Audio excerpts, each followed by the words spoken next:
Shalom warga kerajaan, penuh sukacita kita di dalam perayaan yaitu kematian dan kebangkitan Tuhan Yesus. Dan tema yang kita ambil, More Than Amazing Grace, Heavenly Grace.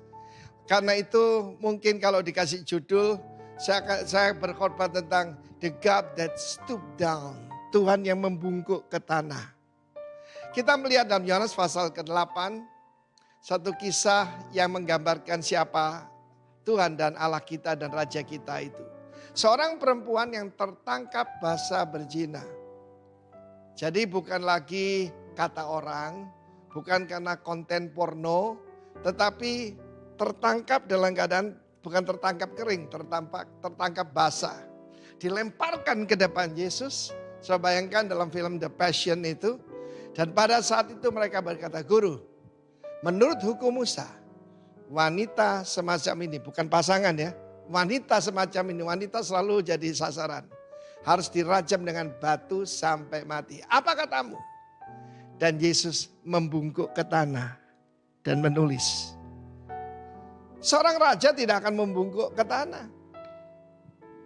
Dia datang sebagai hamba. Dia mengosongkan dirinya, kenosis. Ketika menciptakan manusia pertama Adam, Allah turun dari langit. Dan bukan cuma berjejak di tanah, membungkuk ke tanah, mengotori tangannya yang mulia, membentuk tubuh daripada Adam. Dan mengembuskan nafas kehidupan, roh dari sorga, tapi tubuh dari bumi. Dan Yesus menulis ke tanah. Pada saat itu mereka mengajukan satu jebakan buat Yesus. Kalau Yesus berkata, emangnya gue pikirin rajam saja. Dia akan berurusan dengan otoritas Romawi. Tetapi kalau dia bilang, jangan dong, kasihan kan. Beri dia kesempatan. Maka dia dalam posisi susah. Berarti dia melanggar hukum Taurat. Tapi dia berkata, barang siapa tidak pernah berbuat dosa. Hendaklah dia melemparkan batu yang pertama kali. Dan kemudian dia kembali membungkuk ke tanah. Tapi sebelumnya dia bangkit. Ini gambaran bagus. Waktu Jumat Agung dia membungkuk ke tanah. Bahkan ketika dia memanggul patibulum, bagian horizontal dari salib. Tuhan yang tidak pernah membungkuk itu, membungkuk karena beban daripada salib. Saya dengar sekitar 50 kilogram. Sehingga dia terjatuh beberapa kali. Dia membungkuk kembali dan menulis di tanah. Itu jari yang pernah membuat 10 perintah Allah dengan jarinya. Dan dalam Alkitab jari selalu berbicara the Spirit of the Lord. Kuasa Tuhan, the power of God. Dan kemudian mereka mundur satu persatu dari yang paling tua sampai yang paling muda. Ada banyak sekali spekulasi apa yang ditulis Yesus. Tapi saya percaya jari itu mengukir di hati mereka. Hati mereka tersentuh. Lalu kemudian Yesus bertanya pada wanita itu, dia berdiri lagi. Cuma ada wanita itu. Di manakah orang yang menghukum engkau? Where are thou accuser? Accuser itu penuduh, pendakwa. Iblis itu diabolos, pendakwa. Jadi yang suka menghakimi orang nunjuk-nunjuk jari ya anaknya si pendakwa, saudara-saudara kita itu. Tidak ada Tuhan. Pergilah dan jangan berbuat dosa lagi. Yesus datang bukan cuma ngampuni dosa, tapi menyelesaikan ketidakbenaran. Dan memberikan kita grace, yaitu anugerah untuk bisa tidak berbuat dosa. Yesus digoda dengan segala temptation, tapi tidak pernah jatuh kepada temptation ataupun rayuan. Kiranya kuasa yang sama bekerja pada kita. Heavenly grace, haleluya, amin. Shalom, selamat Paskah. Selamat pada hari ini kita bersama-sama merayakan hari kebangkitan Yesus. Maut, kematian tidak dapat menahan Yesus. Bersukacita sebab Yesus sudah bangkit dan momen kebangkitan Tuhan Yesus Kristus pada kesempatan ini memberi kekuatan untuk kita saling gotong royong, menguatkan solidaritas sosial dan membantu yang lemah di tengah keprihatinan masyarakat saat ini. Pandemi sudah 2 tahun lebih, 2 tahun lebih 1 bulan. Dan biarlah kita boleh menjadi berkat, sebentar lagi kita akan ke Desa Sumberjo di Kalisongo, kita akan menyampaikan beberapa paket sembako. Ini merupakan kita sudah diselamatkan, kita memberi supaya diselamatkan, tetapi ini adalah ucapan syukur kita kepada Tuhan, bagaimana Tuhan itu begitu baik di dalam kehidupan kita. Amin. Baik, saat pagi hari ini, tema kebangkitan Tuhan Yesus Kristus tahun 2022 adalah Heavenly Grace atau Divine Grace, artinya kasih karunia atau anugerah surgawi, kasih karunia atau anugerah ilahi. Kita akan bersama-sama membaca di satu ayat di dalam Efesus 2 ayat 8 ayat 9. Sebab karena kasih karunia kamu diselamatkan oleh iman. Itu bukan hasil usahamu, tetapi pemberian Allah. Itu bukan hasil pekerjaanmu. Jangan ada orang yang memegahkan diri. Warga kerajaan, semua manusia membutuhkan, memerlukan keselamatan. Kalau kita diselamatkan karena iman kita kepada Tuhan Yesus Kristus, sekali lagi jangan kita menjadi sombong. Jangan kita memegahkan diri kita. Kita diselamatkan bukan karena kita baik. Ada orang baik di sini? Kita diselamatkan bukan karena kita kudus, kita suci, kita hebat, kita berprestasi, kita kaya. Semua karena anugerah, kasih karunia daripada Tuhan. Jadi sekali lagi semua manusia membutuhkan, memerlukan keselamatan. Jikalau tidak diselamatkan, maka manusia akan mengalami kebinasaan. Cuman dua di dunia ini. Ada sebuah nyanyian lagu sekolah minggu. Di dalam dunia ada dua jalan, lebar dan sempit. Mana kau pilih? Ada dua jalan. Yang satunya apa? Keselamatan di dalam Yesus. Yang satunya kalau tidak diselamatkan maka manusia akan mengalami kebinasaan. Cuman ada two option. Ada dua pilihan. Pertanyaannya sekarang, mengapa manusia membutuhkan keselamatan? Mengapa? Karena semua manusia telah berdosa dan dosa itu menyebabkan murka Allah. Sekali lagi, mengapa kita perlu diselamatkan? Karena semua manusia telah berdosa dan dosa itu akan menyebabkan murka Allah. Kita akan membaca di dalam Roma 5 ayat 12, terjemahan sederhana Indonesia. Jadi inilah yang sudah terjadi. Sudah terjadi. Waktu manusia pertama, Adam, jatuh ke dalam dosa, maka kuasa dosa masuk seperti penyakit keturunan yang menular kepada semua manusia. Beberapa waktu yang lalu ada seorang dokter telepon saya dari Makassar dan kemudian meminta saya untuk ke sana. Saya ke sana ke Makassar. Seorang dokter ternyata papanya itu menderita kanker dan saya melihat ada sedikit lubang di dadanya. Dan setelah punya cerita dia mengatakan yang sakit itu bukan cuma dia, tapi saudara-saudaranya juga. Setelah saya ngomong-ngomong lagi ternyata papanya juga kena kanker.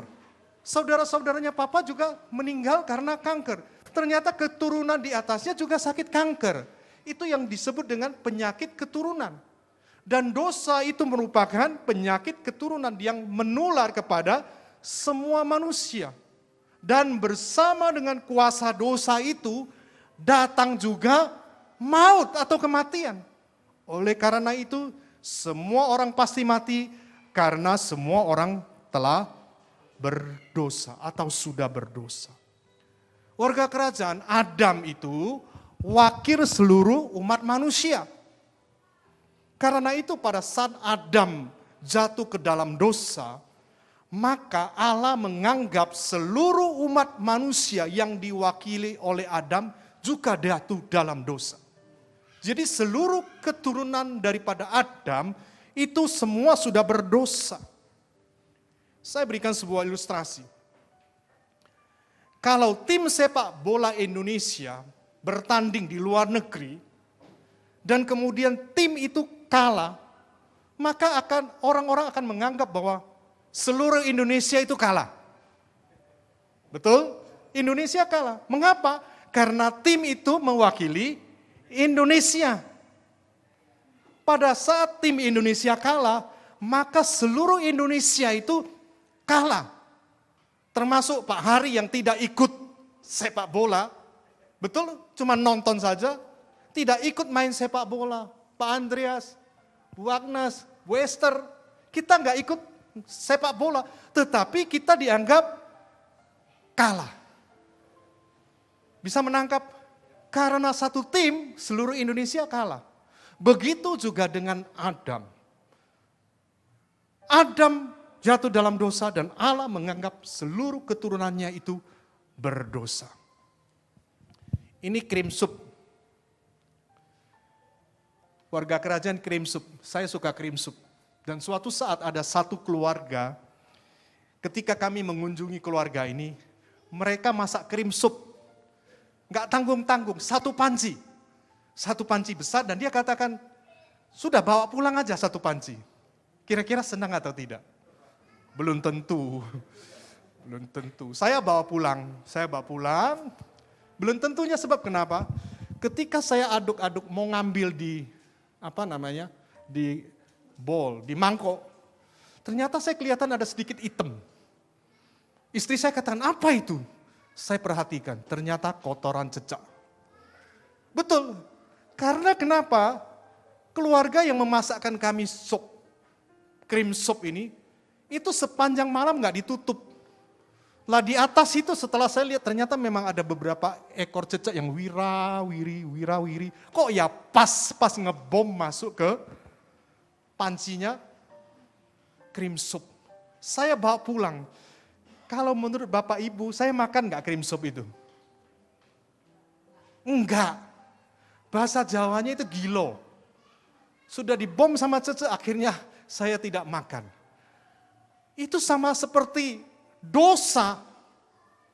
Kotoran cecak itu gila nih, masuk ke krim sup sehingga ada sebuah pepatah yang mengatakan seperti ini. Karena nira atau nila setitik, rusak susu sebelanga. Itu sudah terjadi di dalam kehidupan orang percaya yang sebelumnya kita belum menerima Tuhan. Allah menjadikan Adam yang adalah manusia pertama sebagai wakil umat manusia, sehingga pada saat sang wakil itu jatuh dalam dosa, maka seluruh umat manusia yang ia wakili itu juga jatuh bersama dengan dia. Dan firman Tuhan di dalam Mazmur 51 ayat 5, di sana dikatakan, sesungguhnya dalam kesalahan aku diperanakkan, dalam dosa aku dikandung ibu. Mazmur 58 ayat 3, sejak lahir orang-orang fasik telah menyimpang, sejak dari kandungan pendusta-pendusta telah sesat. Jadi sebenarnya sejak kita lahir, bahkan sejak ada di dalam kandungan, kita adalah orang berdosa. Di hadapan Allah kita orang yang berdosa. Saya mau bertanya ya, sekarang bertanya. Harimau itu binatang buas ketika dia terkam seekor rusa. Betul atau tidak? Betul? Sekarang saya tanya. Kalau dia tidak terkam seekor rusa, apakah harimau itu binatang buas atau tidak? Contohnya, kalau dia lagi santai-santai atau sedang tidur, apakah harimau itu binatang buas atau tidak? Iya, dia tidak terkam, dia santai-santai, dia lagi tidur dan kita katakan harimau itu buas. Begitu juga dengan manusia, ketika kita berada di dalam kandungan, tidak berbuat apa-apa, belum berbuat dosa, tetapi statusnya sudah berdosa. Sifat dosa ada di dalam kehidupan manusia. Bahkan kandungan yang yang ada di dalam kandungan. Artinya apa? Kecenderungan untuk melakukan dosa. Dalam arti, walaupun saat itu dia tidak berbuat dosa, suatu saat dia pasti akan berbuat dosa. Pernah ngajari anak-anak untuk berbohong? Di sini ada? Tidak ada toh? Tapi kenyataan berbohong atau tidak? Mereka berbohong toh? Suatu saat anak saya datang kepada saya waktu kecil, usia 3 tahun. Tangannya itu luka, berdarah. Saya katakan, kenapa tanganmu seperti ini? Dia katakan, dientup tawon. Wah, oke, kami suami istri berusaha untuk mengobati. Dientup tawon kan ada racun, kasih minyak tawon, terus dikasih betadin dan lain sebagainya. Ini gambar apa Bapak Ibu? Tang. Beberapa tahun kemudian, dia cerita sama saya. Pak, masih ingat dulu saya pernah cerita bahwa tangan saya itu dientup tawon. Saya bohong Bapak. Loh, terus saya mainan tang, kejepit sampai keluar darahnya. Di sini saya mau beritahu bahwa dosa itu tidak perlu diajari. Dan semua orang telah melakukan dosa. Dosa apa saja, dosa besar, dosa kecil. Sekali lagi di hadapan Allah itu tetap dosa. Jadi di sini jangan ada orang merasa lebih baik daripada yang lain. Amin. Kita tidak lebih baik daripada orang lain. Karena di hadapan Allah kita sama. Makanya Tuhan Yesus selalu berkata, jangan menghakimi. Amin. Jangan menghakimi siapapun, mungkin yang pernah bersalah tetap pernah berbuat dosa. Saya mau berkata, siapa kita? Apakah kita orang suci, orang baik, orang yang tidak pernah berbuat dosa? Sama. Di hadapan Allah, kita manusia bisa menjudge itu dosa kecil, dosa besar. Ya, lingkaran kecil dan lingkaran besar. Tetapi di hadapan Allah, lingkaran apapun warnanya tetap hitam. Jadi gak usah menghakimi, karena kita semua orang berdosa, dan Alkitab dengan jelas mencatat bahwa Allah akan menghukum setiap orang berdosa dan hukumannya adalah kebinasaan. Kenyataan manusia saat ini adalah seperti orang yang masuk dalam lumpur hidup atau lumpur hisap. Lumpur hisap itu ketika seseorang masuk ke situ, dia tidak akan dapat menolong dirinya sendiri. Pernah, gampang kalau saya masuk lumpur hisap, saya tarik rambut saya, nanti akan naik. Bisa? Nggak bisa. Kita tarik tangan kita sendiri, nggak bisa. Kalau masuk lumpur hidup atau lumpur yang menghisap itu, semakin kita berusaha, turunnya itu akan lebih cepat. Kalau diam, ya dia turun, tapi pelan-pelan dan pasti. Jadi kita tidak bisa berbuat apa-apa. Dalam kondisi seperti ini kita butuh pihak lain untuk menolong kita. Amin. Sebab oleh kasih karunia kamu diselamatkan. Katanya kata diselamatkan, bukan kata menyelamatkan. Diselamatkan kata pasif. Berarti harus ada orang yang menyelamatkan kita. Manusia nggak bisa loh selamat dengan perbuatan baik dan beramal. Nggak bisa. Kita berpikir bahwa kalau kita kasih sedekah, beramal ke panti yatim piatu, panti jompo, memberikan sembako dan lain sebagainya, membantu yang lemah, solidaritas sosial, bukan supaya kita semua masuk surga, supaya kita diselamatkan. Itu bukan syaratnya, bukan. Berbuat baik itu adalah dampak daripada kita sudah diselamatkan. Bukan kita kita berbuat baik, berbuat amal supaya diselamatkan. Bukan demi keselamatan kita lakukan semua itu. Sebentar lagi kita akan baksos. Sekali lagi, bukan supaya kita diselamatkan. Kedua, manusia itu tidak bisa selamat dengan menyiksa diri. Nggak bisa. Ada banyak ritual yang menyiksa diri mereka supaya daging mereka itu lemah. Dan mereka berpikir dengan menyiksa diri mereka, mereka punya tiket masuk surga, mendapatkan keselamatan. Enggak bisa.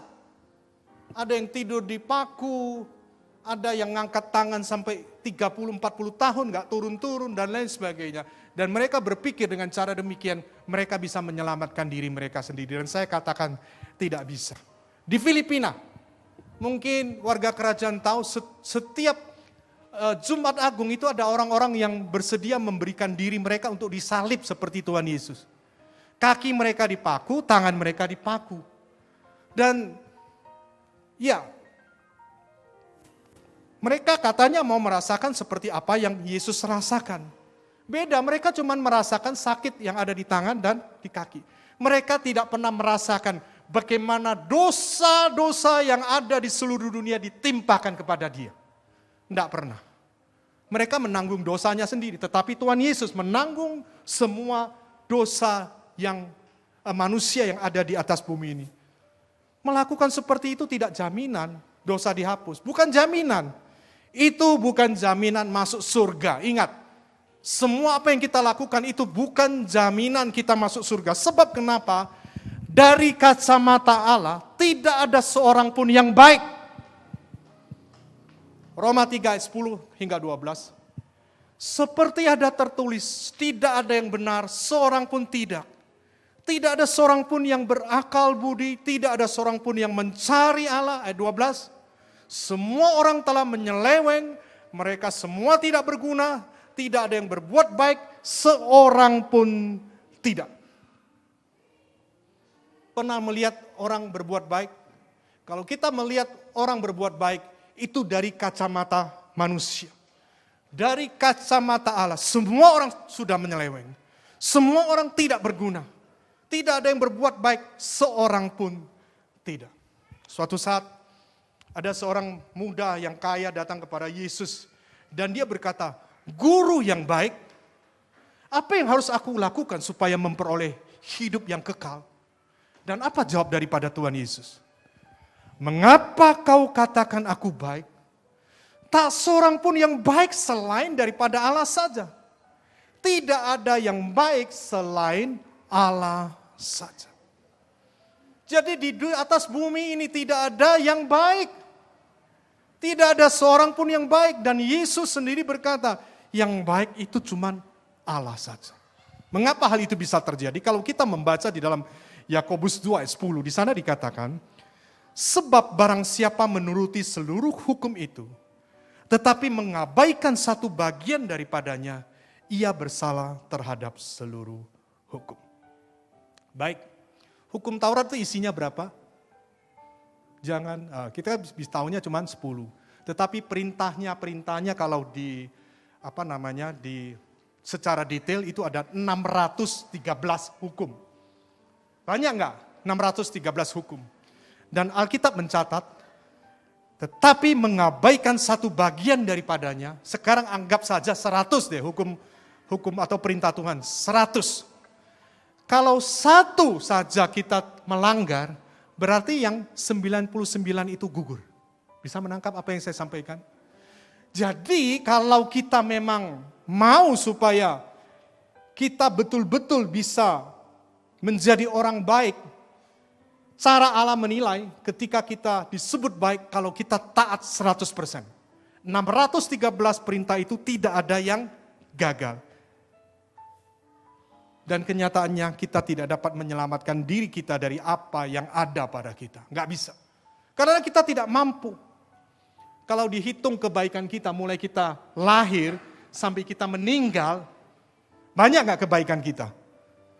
Mungkin cukup banyak menurut manusia. Tetapi di hadapan Allah, Yesaya 64 ayat 6 di sana dikatakan, kebaikan manusia itu seperti kain kotor. Kain kotor itu apa sih? Ternyata kalau kita selidiki, itu berbicara tentang kain pembalut wanita ketika mereka sedang datang bulan. Jadi itu sesuatu yang dianggap kotor oleh Allah. Zaman dulu kan itu adalah hal yang najis. Jadi saya mau katakan bahwa, ayo, kita bersyukur kepada Tuhan. Sebab kenapa? Tidak ada yang baik. Oleh sebab itu jangan kita saling menghakimi. Di dalam kehidupan kita tidak ada yang baik, tidak ada yang suci, tidak ada yang kudus di hadapan Tuhan. Dan yang kedua, perhatikan baik-baik. Dan ampunilah kami akan kesalahan kami, Matius 6 ayat 12, seperti kami juga mengampuni orang yang bersalah kepada kami. Kesalahan di sini, bahasa aslinya adalah debt. Hutang. And forgive us our debts as we forgive our debtors. Debt di sini hutang, itu bukan hutang biasa-biasa, tetapi hutang darah. Oke, saya akan berikan sebuah ilustrasi ya. Dosa itu sekali lagi, dosa itu hutang. Kalau misalnya saya utang, saya ke tempatnya Bu Agnes, ke koperasinya Bu Agnes, saya katakan, Bu, saya mau ngutang, boleh nggak kredit? Saya utang 1 juta, kemudian saya pinjam lagi 1 juta, pinjam sampai 10 juta. Kemudian saya berkata, oke, mulai sekarang saya tidak mau pinjam lagi. Setelah saya tidak mau pinjam, ya sudah, saya nggak hubungan sama Bu Agnes lagi. Tapi saya mau berkata, apakah hutang saya kepada Bu Agnes sudah lunas? Sudah? Belum. Jadi jangan berpikir bahwa kalau kita sudah bertobat, oke, saya terima Yesus, kemudian semua dosa kita dihapus. Enggak. Hutang kita tetap hutang. Bisa menangkap? Jadi kita mengutang itu hutang harus dibayar. Jadi nggak bisa, pertanyaannya, apakah hutang selesai ketika kita berhenti mengutang? Tidak, hutang harus dibayar. Begitu juga dengan berdosa. Kalau kita sudah melakukan banyak dosa, ketika kita berhenti berbuat dosa, apakah dengan sendirinya dosa-dosa kita lunas? Tidak. Dosa harus dibayar. Dan kabar baik pada saat pagi hari ini adalah Yesus telah membayar lunas semua dosa kita di kayu salib. Amin. Jadi jangan merasa bahwa saat ini saya orang berdosa. Iya, kita orang berdosa, kita orang tidak baik. Tetapi Yesus telah membayar dosa kita di atas kayu salib. Dia pikul dosa kita dan saat ini saya mau katakan bahwa hutang darah, hutang dosa kita sudah dibayar oleh Yesus Kristus. Yang mengerti katakan, beri tepuk tangan buat Allah kita. Ini rencana yang luar biasa sekali. Matius 6 ayat 12. Sebab kamu telah dibeli dan harganya telah lunas dibayar, karena itu muliakanlah Allah dengan tubuhmu. Kalau kita sudah ditebus oleh Yesus Kristus, ayo muliakan Allah dengan tubuhmu. Dengan kata lain, ayo jangan kita menyakiti hati Tuhan dengan melakukan dosa menggunakan tubuh kita. Gak ada amin. Gak ada amin. Wah, luar biasa. Saya kalau ingat kasih karunia ini, saya selalu berkata, Tuhan terima kasih. Nggak bisa saya berbuat apa-apa. Semua karena kebaikan Tuhan. Dan yang ketiga, sebab kasih karunia, karena kasih karunia, kamu diselamatkan oleh iman.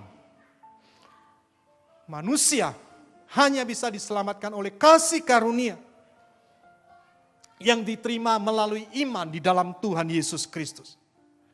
Kasih karunia itu pemberian Allah yang cuma-cuma. Pemberian yang sebenarnya cuma-cuma, tetapi sebenarnya kita tidak layak untuk menerimanya. Kita diselamatkan oleh kasih karunia, artinya apa? Kita tidak punya apa-apa yang membuat Allah harus menyelamatkan kita. Enggak ada apa-apa. Kalau saya diselamatkan karena semata-mata Allah mau menyelamatkan saya. Itu kasih karunia. Kenapa Allah mau menyelamatkan saya? Karena Dia mau. Bukankah itu kasih karunia bagi kita semua? Mengapa kita diselamatkan? Karena Allah mau. Itu yang membuat hati saya begitu terenyuh. Saya katakan, Tuhan Engkau sungguh baik. Tidak ada yang bisa saya lakukan lagi selain hanya memberikan hati saya, penyembahan saya kepada Tuhan. Karena Dia terlalu baik. Mengapa Dia mau menyelamatkan kita? Ya karena Dia mau. Oke. Kalau saya memberi uang 1 juta kepada domestic helper. Domestic helper tahu ya, domestic helper itu asisten rumah tangga. Saya kasih 1 juta. Karena dia bekerja selama 1 bulan di tempat saya kasih juta. Itu namanya upah. Kalau ada seseorang yang tidak bekerja kepada saya, tidak membantu saya.